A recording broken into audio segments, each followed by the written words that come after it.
अध्याय 18 उपसंहार संन्यास की सिद्धि। अर्जुन ने कहा, हे महाबाहु, मैं त्याग का उद्देश्य जानने का इच्छुक हूं, और हे केशनिषूदन, हे ऋषिकेश, मैं त्यागमय जीवन का भी उद्देश्य जानना चाहता हूं। भगवान ने कहा, भौतिक इच्छा पर आधारित कर्मों के परित्याग को विद्वान लोग संन्यास कहते हैं, और समस्त कर्मों के फल त्याग को बुद्धिमान लोग त्याग कहते हैं। कुछ विद्वान घोषित करते हैं कि समस्त प्रकार के सकाम कर्मों को दोषपूर्ण समझकर त्याग देना चाहिए, किंतु अन्य विद्वान मानते हैं कि यज्ञ, दान तथा तपस्या के कर्मों को कभी नहीं त्यागना चाहिए। हे भरत श्रेष्ठ, अब त्याग के विषय में मेरा निर्णय सुनो। हे नरशार्दूल, शास्त्रों में त्याग 3 तरह का बताया गया है। यज्ञ, दान तथा तपस्या के कर्मों का कभी परित्याग नहीं करना चाहिए, उन्हें अवश्य संपन्न करना चाहिए। निस्संदेह यज्ञ, दान तथा तपस्या महात्माओं को भी शुद्ध बनाते हैं। इन सारे कार्यों को किसी प्रकार की आसक्ति या फल की आशा के बिना संपन्न करना चाहिए। हे प्रथापुत्र, इन्हें कर्तव्य मानकर संपन्न किया जाना चाहिए, यही मेरा अंतिम मत है। निर्दिष्ट कर्तव्यों को कभी नहीं त्यागना चाहिए। यदि कोई मोहवश अपने नियत कर्मों का परित्याग कर देता है तो ऐसे त्याग को तामसी कहा जाता है। जो व्यक्ति नियत कर्मों को कष्टप्रद समझकर या शारीरिक क्लेश के भय से त्याग देता है, उसके लिए कहा जाता है कि उसने यह त्याग रजोगुण में किया है। ऐसा करने से कभी त्याग का उच्च फल प्राप्त नहीं होता। हे अर्जुन, जब मनुष्य नियत कर्तव्य को करणीय मानकर करता है और समस्त भौतिक संगति तथा फल की आसक्ति को त्याग देता है, तो उसका त्याग सात्विक कहलाता है। सतोगुण में स्थित बुद्धिमान त्यागी, जो न तो अशुभ कर्म से घृणा करता है, न शुभ कर्म से लिप्त होता है, वह कर्म के विषय में कोई संशय नहीं रखता। निस्संदेह किसी भी देहधारी प्राणी के लिए समस्त कर्मों का परित्याग कर पाना संभव है, लेकिन जो कर्म फल का परित्याग करता है वह वास्तव में त्यागी कहलाता है। जो त्यागी नहीं है, उसके लिए इच्छित, अनिच्छित तथा मिश्रित ये 3 प्रकार के कर्म फल मृत्यु के बाद मिलते हैं, लेकिन जो सन्यासी है उन्हें ऐसे फल का सुख दुख नहीं भोगना पड़ता। हे महाबाहु अर्जुन, वेदांत के अनुसार समस्त कर्म की पूर्ति के लिए 5 कारण हैं। अब तुम इन्हें मुझसे सुनो। कर्म का स्थान शरीर, कर्ता, विभिन्न इंद्रियां, अनेक प्रकार की चेष्टाएं तथा परमात्मा, ये 5 कर्म के कारण हैं। मनुष्य अपने शरीर, मन या वाणी से जो भी उचित या अनुचित कर्म करता है, वह इन 5 कारणों के फलस्वरूप होता है। अतएव जो इन 5 कारणों को न मानकर अपने आप को ही एकमात्र कर्ता मानता है, वह निश्चय ही बहुत बुद्धिमान नहीं होता और वस्तुओं को सही रूप में नहीं देख सकता।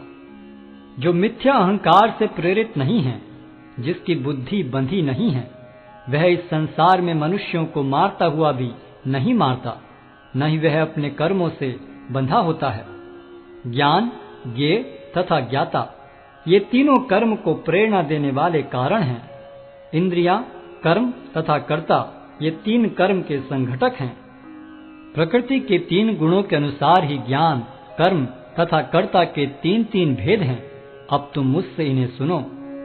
जिस ज्ञान से अनंत रूपों में विभक्त सारे जीवों में एक ही अविभक्त आध्यात्मिक प्रकृति देखी जाती है, उसे ही तुम सात्विक जानो। जिस ज्ञान से कोई मनुष्य विभिन्न शरीरों में भिन्न भिन्न प्रकार का जीव देखता है, उसे तुम राजसी जानो। और वह ज्ञान जिससे मनुष्य किसी एक प्रकार के कार्य को, जो अति तुच्छ है, सब कुछ मानकर सत्य को जाने बिना उसमें लिप्त रहता है, तामसी कहा जाता है।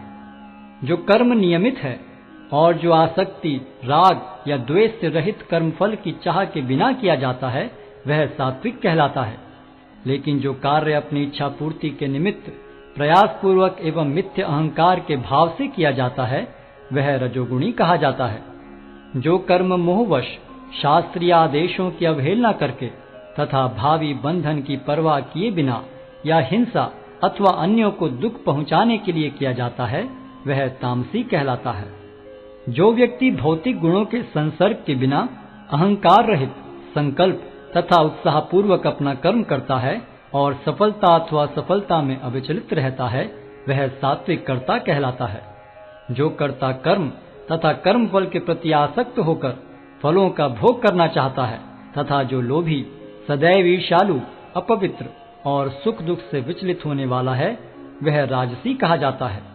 जो कर्ता सदा शास्त्रों के आदेशों के विरुद्ध कार्य करता रहता है, जो भौतिकवादी, हठी, कपटी तथा अन्यों का अपमान करने में पटु है तथा जो आलसी, सदैव खिन्न तथा काम करने में दीर्घ सूत्री है, वह तमोगुणी कहलाता है।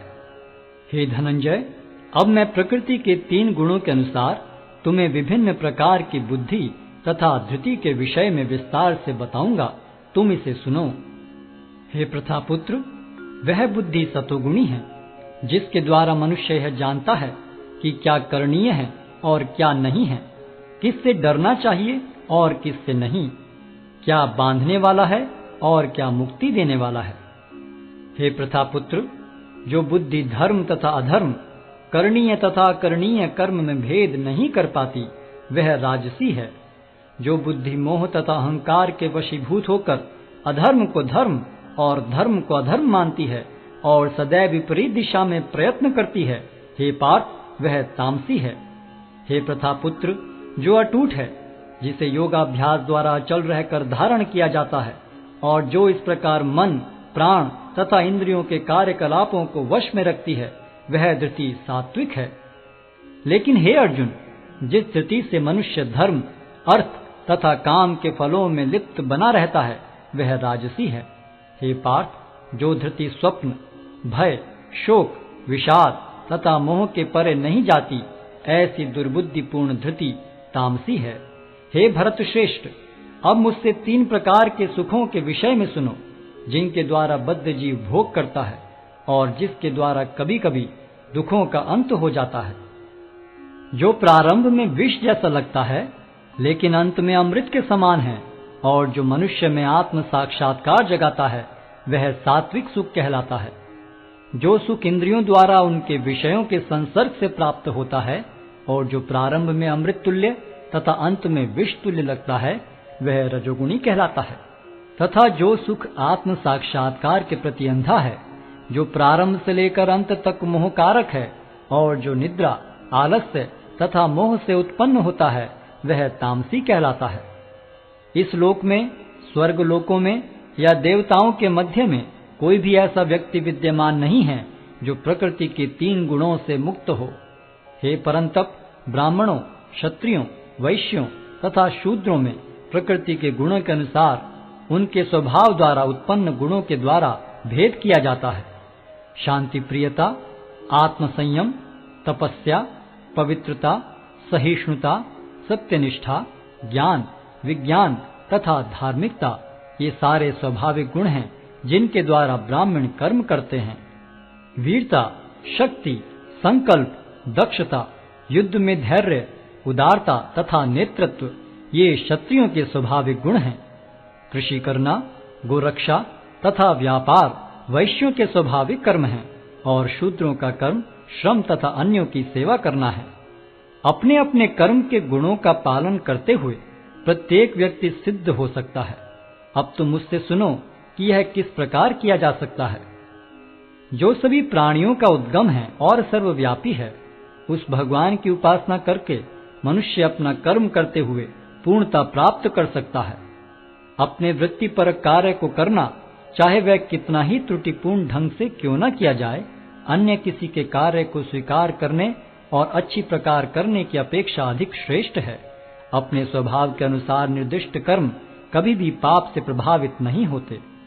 प्रत्येक उद्योग किसी न किसी दोष से आवृत होता है, जिस प्रकार अग्नि धुएं से आवृत रहती है।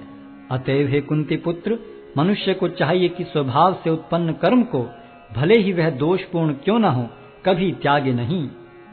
जो आत्म संयमी तथा अनासक्त है एवं जो समस्त भौतिक भोगों की परवाह नहीं करता, वह संन्यास के अभ्यास द्वारा कर्म फल से मुक्ति की सर्वोच्च सिद्ध अवस्था प्राप्त कर सकता है।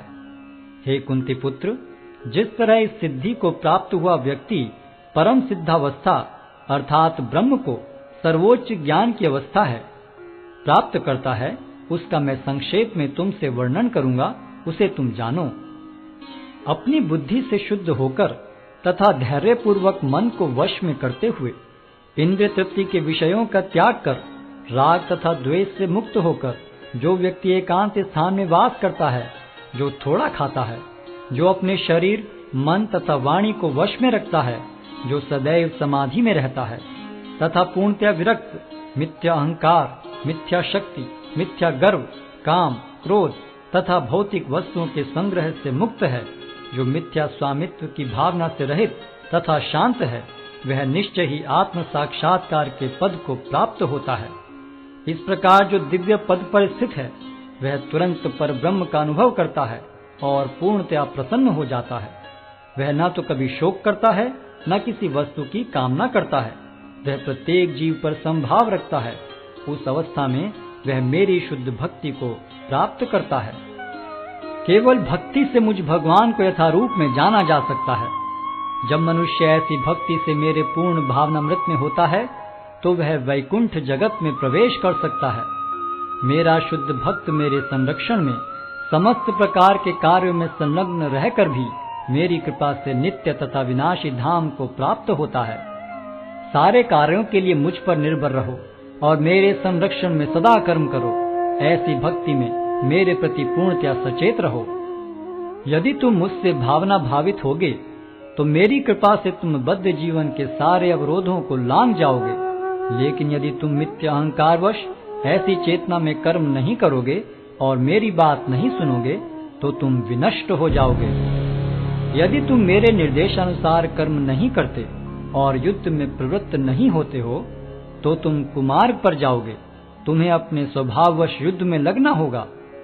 इस समय तुम मोहवश मेरे निर्देशानुसार कर्म करने से मना कर रहे हो, लेकिन हे कुंती पुत्र, तुम अपने ही स्वभाव से उत्पन्न कर्म द्वारा बाध्य होकर वही सब करोगे। हे अर्जुन, परमेश्वर प्रत्येक जीव के हृदय में स्थित है और भौतिक शक्ति से निर्मित यंत्र में सवार की भांति बैठे समस्त जीवों को अपनी माया से घुमा रहे हैं। हे भारत, सब प्रकार से उसी की शरण में जाओ। उसकी कृपा से तुम परम शांति को तथा परम नित्य धाम को प्राप्त करोगे। इस प्रकार मैंने तुम्हें गुह्यतर ज्ञान बतला दिया। इस पर पूरी तरह से मनन करो और तब जो चाहो सो करो। क्योंकि तुम मेरे अत्यंत प्रिय मित्र हो, अतः मैं तुम्हें अपना परम आदेश, जो सर्वाधिक गुह्य ज्ञान है, बता रहा हूँ। इसे अपने हित के लिए सुनो। सदैव मेरा चिंतन करो, मेरे भक्त बनो, मेरी पूजा करो और मुझे नमस्कार करो। इस प्रकार तुम निश्चित रूप से मेरे पास आओगे। मैं तुम्हें वचन देता हूँ, क्योंकि तुम मेरे परम प्रिय मित्र हो। समस्त प्रकार के धर्मों का परित्याग करो और मेरी शरण में आओ।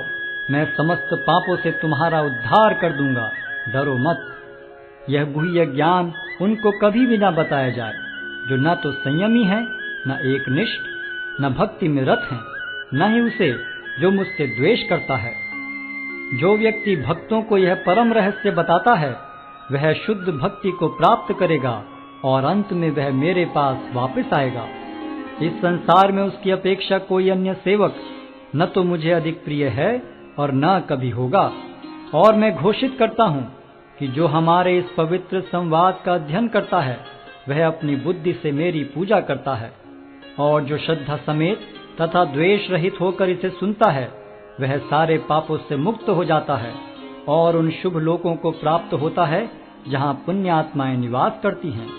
हे प्रथापुत्र, हे धनंजय, क्या तुमने इसे एकाग्र चित्त होकर सुना? और क्या अब तुम्हारा ज्ञान तथा मोह दूर हो गया है? अर्जुन ने कहा, हे कृष्ण, हे अच्युत, अब मेरा मोह दूर हो गया। आपके अनुग्रह से मुझे मेरी स्मरण शक्ति वापस मिल गई। अब मैं संशय रहित तथा दृढ़ हूँ और आपके आदेश अनुसार कर्म करने के लिए उद्यत हूँ। संजय ने कहा, इस प्रकार मैंने कृष्ण तथा अर्जुन, इन दोनों महापुरुषों की वार्ता सुनी और यह संदेश इतना अद्भुत है कि मेरे शरीर में रोमांच हो रहा है। व्यास की कृपा से मैंने ये परम गुह्य बातें साक्षात योगेश्वर कृष्ण के मुख से अर्जुन के प्रति कही जाती हुई सुनी।